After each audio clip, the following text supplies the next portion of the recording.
From the lives of great men, we learn many things, much that is of value to us in our own lives, full stop. Not the least important things, perhaps, which the life of almost any great man teaches us is that we have time to do those things which we most want to do, full stop.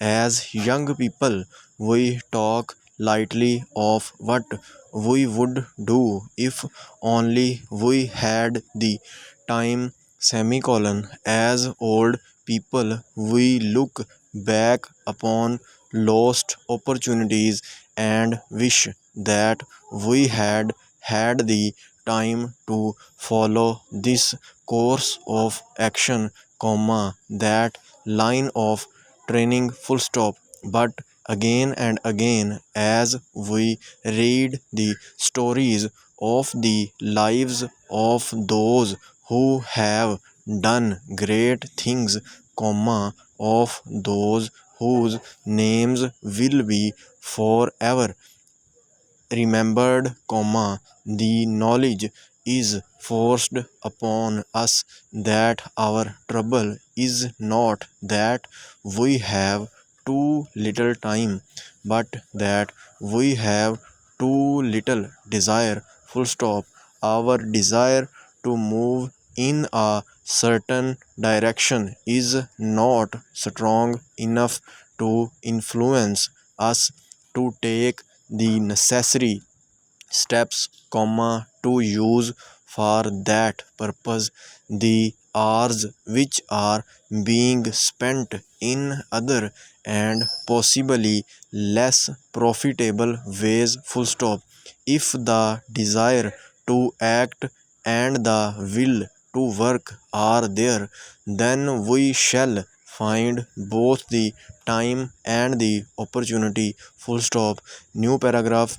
These thoughts come to the mind upon reading a recently published book in which the writer tells in outline the story of the lives of 15 great men, full stop, from the many remarkable men who have lived during the past 500 years.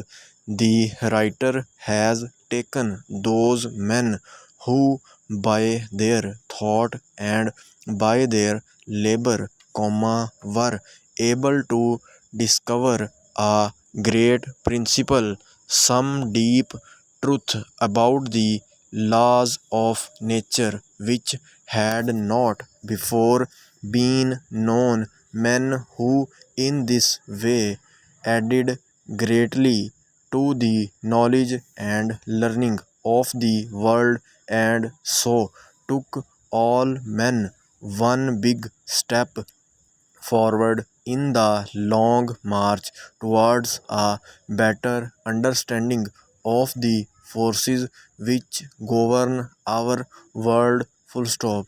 It is not possible to read this book, or indeed any book of this nature, without feeling an increased respect for the power of man's mind, an increased respect for his learning, for his continued attempts to find the truth even when faced with great difficulties, full stop. The life of each of these men, it need hardly be said, differs in detail, full stop. Some of them showed themselves even as children to have researching power beyond what we regard as usual, semicolon. Others were just simple children showing no special powers of any kind during their early years, full stop.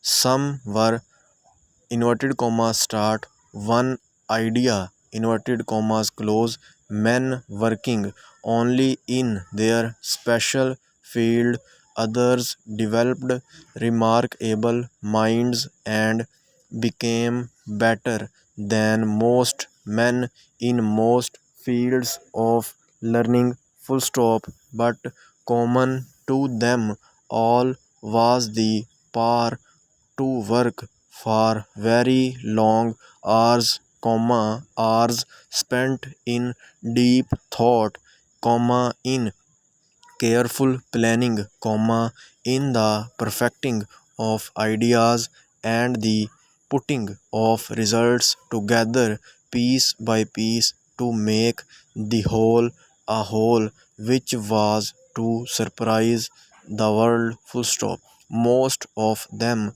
lived to an old age, few dying before reaching 70 years of age and several living to be over 80, full stop. Naturally, the thought must come, colon, inverted commas start. Was there any connection between these two facts? Question mark. Did these men work beyond the powers of common people because they were strong in body beyond the common person? Question mark.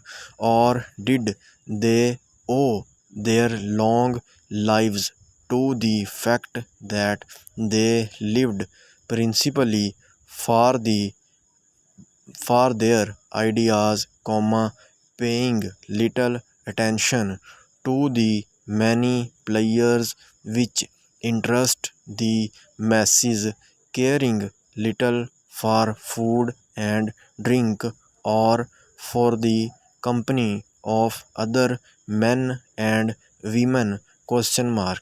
It is difficult to attempt an answer, full stop. We cannot be certain, full stop. But long as was the life of the man himself, it was short when measured by the life of his work, full stop. That work has influenced the thoughts and the labors of many men for many years, full stop.